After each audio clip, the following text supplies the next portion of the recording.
Okay, are we recording? Looks like we're recording. Hello,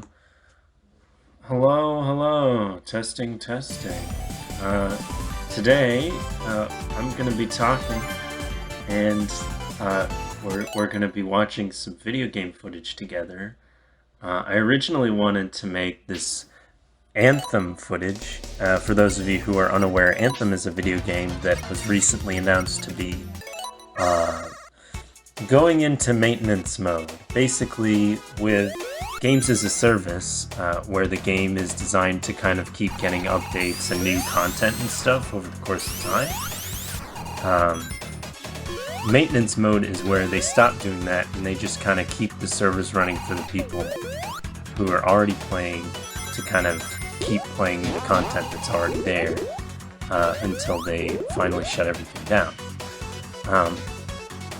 So basically it was going to be like a farewell to Anthem, and it was going to be a great time, but then I pressed the record button on my Xbox, and it said, oh, sorry, Anthem, you're not allowed to record gameplay of Anthem. I'm like, really? So then, I had to come up with something else. And the something else that caught my eye on my list of games was Sonic Mania. So I whipped out my Sonic Mania game disc, I put it into the Xbox One, and booted it up, and you're seeing the results of that now. Basically, what I've discovered is, one of two things is true, possibly both. Either I'm really bad at Sonic games, like this one, or these games are just designed to be played differently than I played them. Like maybe the idea is you kind of memorize what the level looks like and what you have to do so that you can get really good at just going through it super fast.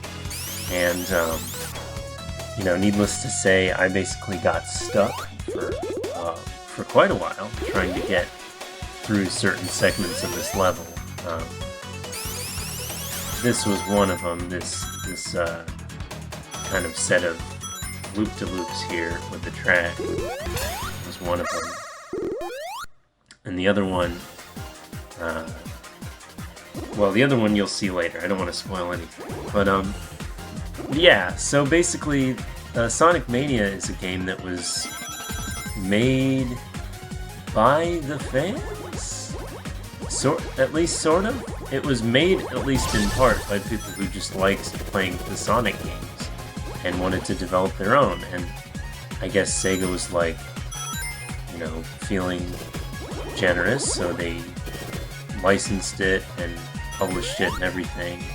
Probably, they might have even given some development resources to this thing. I don't know. Sure. So Sonic Mania is sort of like, I don't know, a fan's Sonic game. So maybe you need to have played the prior games to really know what's going on and how to play these levels. I mean, this like 3D thing we've got going on here, this like Mode 70 isomorphic 3D we've got, that's like the way this controls is very floaty, but maybe I just am not, maybe I wasn't raised on the Sonic games. Well, actually, there's no maybe about it. I wasn't raised on the Sonic games, and so I don't really know what the deal is with that. I don't really know how this whole thing handles and what you're supposed to do. But, I am interested in learning. So, we'll see. I mean, you'll see I kind of gradually start to sort of get the game a little bit, or at least to kind of understand what's going on. There's different enemies in this, and, part of knowing more about these games is, I guess you'd be familiar with the enemies and know the right way to take them out and that kind of thing. But, yeah, we've got, so the basic idea, the basic story of the Sonic universe is Dr.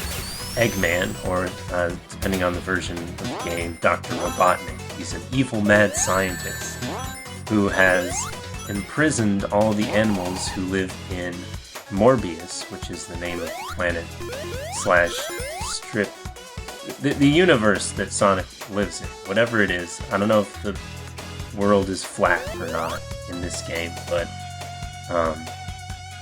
you know, whatever your opinions are, basically, they should be negative on Dr. Eggman because he's making a bunch of robots that have cute little critters trapped in them. And so Sonic goes out, and his job is to rescue all the critters from evil mad scientists. Usually by blowing up whatever crazy mecha Eggman has come up with this time. So, yeah, I mean, so basically, pretty simple story, you know, the stakes are relatively high. I mean, I don't know if you guys like cute animals, but I at least don't want them to be trapped in horrible robotic machines. I think they're used as like a power source, maybe? I'm a little unclear with the concept, really. But so yeah, so the other segment of the game where I had trouble was this flipping thing with the moving platforms where the movement gets like slowed down because you're in like chemicals, you're swimming through toxic waste or whatever. Yeah, I mean, that's not ideal. You don't want to be swimming around in that kind of stuff for very long. So the other thing that happens is you're on a timer. The Sonic will start to run out of air, or the chemicals will start to seep into his body and kill him. I'm not sure which. Probably it's the first one of those. But yeah, so that will start to happen, and then if you don't get above water in time, you die. Not great. That's not ideal.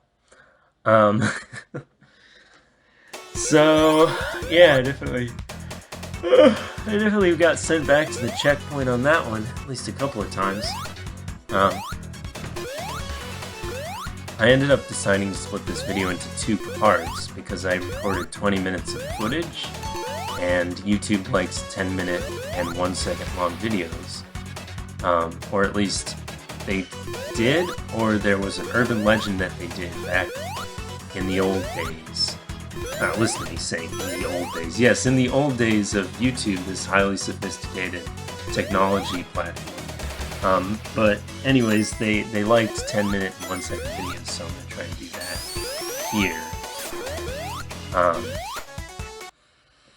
Yeah, so I mean, I definitely got frustrated playing this segment of the game, just trying to get out of those accursed chemicals and trying to get onto the on-ramp, onto the next segment of the level that you can kind of speed through.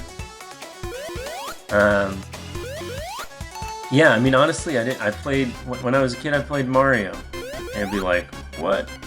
Mario, aren't you a little young to have an SMBS, or a Super Nintendo, or an NES? And my answer to that would be twofold. One, they kept making Mario games after the NES and the SNES, and 2, so there's like this sort of handy tool for people who already own SNES or NES, you know, people who own old games but don't want to take them out of the protective packaging. They can download what's called an emulator, which is basically a piece of software on their computer that emulates the functions of a video game console. And then they can download some ROMs, which are basically copies of the read-only memory, the stuff that was on the cartridges or was in the discs for GameCube. But they can basically have virtual cartridges and a virtual console, which is pretty cool. And you know, not that I would admit to breaking the law or anything, but if one was so inclined to try and play some of these old classic games but didn't have the money or know where to get the original hardware, then